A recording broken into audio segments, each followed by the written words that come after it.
عثمان کے بارے میں تاریخ میں بہت کم اوتھینٹک باتیں لکھی. صرف اتنا پتا ہے کہ ان کی اناتولیا ٹرکی میں ایک بہت ہی چھوٹے علاقے پر حکومت تھی اور آگے جا کے عثمان کی اولاد نے آہستہ آہستہ اس پورے علاقے کو فتح کر لیا. آٹومن امپائر اور باقی اسلامک امپائرز میں بہت بڑا ڈفرنس تھا کیونکہ باقی اسلامک امپائرز ہمیشہ آپس میں لڑتے رہتے تھے، لیکن آٹومن امپائر مسلمانوں کو چھوڑ کر ویسٹ یورپ کی طرف بڑھنے لگی اور پہلی دفعہ مسلمان یورپ کو فتح کرنے لگے. اور آخر اسی عثمانیہ سلطنت کے ایک بادشاہ سلطان محمد فاتح نے کانسٹینٹینوپل کو بھی فتح کر لیا. اور یہ وہ سٹی تھی جس کے بارے میں رسول اللہ صلی اللہ علیہ وسلم نے پہلے ہی فرمایا تھا کہ ایک دن مسلمان اسے ضرور فتح کریں گے. استنبول کی اس فتح کو پوری مسلم دنیا میں بہت زور و شور سے منایا گیا، جس کے بعد پوری دنیا کے مسلمان عربیوں سے زیادہ آٹومنز کو اپنا لیڈر ماننے لگے. لیکن عثمانیہ سلطنت کے بادشاہ اس وقت بھی صرف سلطان کہلاتے تھے، خلیفہ نہیں. خلیفہ تب بھی عباسی خلافت کے ہی بادشاہ کو کہا جاتا تھا جو کورس عربی تھا. لیکن استنبول فتح کرنے کے 50 سال بعد ایک عثمانی بادشاہ سلطان سلیم نے یہ سب کچھ بدل دیا اور اس نے یورپ سے اپنی اٹینشن ہٹا کر ایجپٹ میں مملوک سلطنت پر حملہ کر کے اسے تباہ کر دیا اور صرف ایک سال میں اپنی امپائر عثمانیہ سلطنت کے سائز کو ڈبل کر دیا. مطلب اس سارے علاقے کو فتح کر لیا. سلطان سلیم اس وقت کے خلیفہ متوکل کو اپنے ساتھ واپس استنبول لے کر آیا اور یہاں this is where خلافت ٹرانسفر ہوئی. عباسی خلیفہ متوکل نے اپنی خلافت سلطان سلیم کے حوالے کی اور ساتھ ہی رسول اللہ صلی اللہ علیہ وسلم کی تلوار اور کچھ باقی چیزیں جو آج تک استنبول میں موجود ہیں. اور اس طرح پہلی بار خلافت عربیوں سے نکل کر ایک ٹرکش بادشاہ کے پاس آئی. اس کے بعد عثمانیہ سلطنت عثمانیہ خلافت بن گئی. اینڈ ناٹ اونلی دیٹ بلکہ دنیا کی سب سے طاقتور امپائر اور دنیا کی سب سے بڑی سپر پاور جس کی طاقت کے سامنے دنیا میں کوئی بھی کھڑا نہیں ہو سکتا تھا. لیکن اگر آج سے 500 سال پہلے مسلمان دنیا میں اتنے ہی طاقتور تھے تو آج اس حالت تک کیسے پہنچے جہاں ہر طرف بس تباہی ہے. اس کا کریڈٹ بھی آٹومن امپائر کو جاتا ہے کیونکہ اب پورے دنیا کے مسلمان آٹومنز کو اسلام کا لیڈر مانتے تھے. لیکن جیسے ہی عثمانیہ سلطنت اپنی پیک تک پہنچی وہاں سے سب کچھ خراب ہونے لگا. وہ یورپ جس کی عثمانیہ خلافت کے سامنے کوئی حیثیت نہیں تھی وہاں ایک بہت بڑا چینج آیا. ایک آدمی جس کا نام کرسٹوفر کولمبس تھا اس نے غلطی سے انڈیا ڈھونڈنے کے چکر میں امریکہ کو دریافت کیا جس کی وجہ سے یورپ کے پاس اس پورے علاقے کی ویلتھ جمع ہونا شروع ہوئی اور یورپ آہستہ آہستہ آٹومن امپائر سے آگے نکلنا شروع ہوئے. اور صرف یہ نہیں بلکہ آٹومن امپائر کے اندر بھی بہت ساری خرابیاں پیدا ہوئی. آہستہ آہستہ عثمانی بادشاہ خلیفہ اپنی عوام سے بہت ڈیفرنٹ دکھنے لگے. For example Salim the second جسے ان کے بلو آئیز اور بلانڈ بال کی وجہ سے جانا جاتا تھا اور انہیں سلیم the blonde بھی کہا جاتا ہے.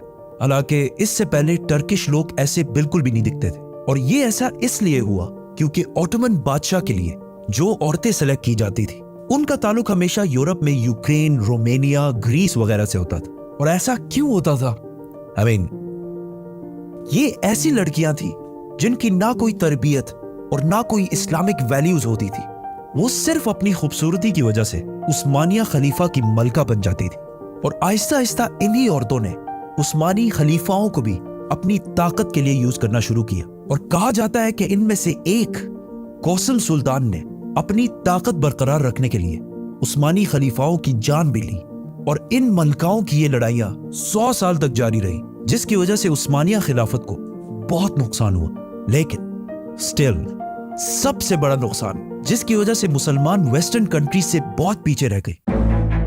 جب عثمانیہ خلافت اپنی پیک پر تھی اسی وقت یورپ میں ایک مشین ایجاد ہوئی، پرنٹنگ پریس. اس سے پہلے دنیا میں کتابیں صرف ہاتھوں سے لکھی جاتی تھی لیکن پرنٹنگ پریس کے بعد ساری بکس اس مشین کے ذریعے بہت تیزی سے پرنٹ ہونے لگی جس سے یورپ میں کتابیں ہر طرف پھیل گئیں اور علم، نالج بہت تیزی سے ہر گھر تک پھیلنے لگا اور یورپ میں لٹریسی ریٹ بہت تیزی سے اوپر جانے لگی. لیکن جیسے ہی یہ انوینشن عثمانیہ خلافت تک پہنچی ان کے منسٹرز اور علماء نے اسے حرام کہہ کر بند کر دیا اور پوری خلافت میں مسلمانوں کے اس پرنٹنگ پریس کو یوز کرنے پر پابندی لگا دی. جس کی وجہ سے یورپ میں ایجوکیشن اور نالج بڑھنے لگی اور مسلم دنیا ان سے بہت پیچھے رہ گئی۔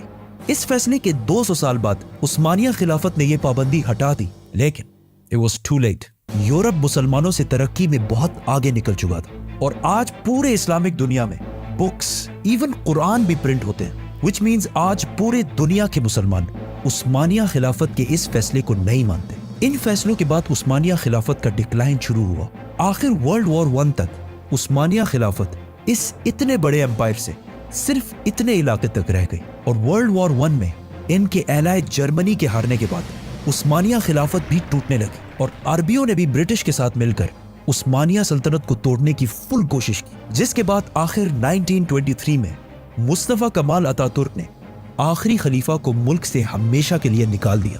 اور اتا ترک کی خلافت سے اتنی نفرت تھی کہ خلافت ختم کرنے کے بعد اس نے ترکی کو بالکل بدلنے کی کوشش کی اور اسلام اور خلافت کو ترکی سے ہمیشہ کے لیے ختم کرنے کا پلان بنایا، جس میں اس نے بہت ہی عجیب قسم کی ریفارمز کی۔ فار ایگزامپل ٹرکش ہمیشہ ایسے عربی سٹائل میں لکھی جاتی تھی، اتا ترک نے اسے ایسے یورپین سٹائل میں بدل دیا اور حجاب پر بھی پابندی لگا دی، اور ایون اذان پر بھی پابندی لگا دی، عربی اذان پر، جس کے بعد ترکی کے مسجدوں میں 18 سال تک ٹرکش زبان میں اذان دی جاتی تھی، اور یہ اذان دیتے ہوئے اللہ کو اللہ کہنے کی بھی اجازت نہیں تھی، بلکہ اللہ کو ٹرکش لفظ تنگ ر کہنا ضروری تھا۔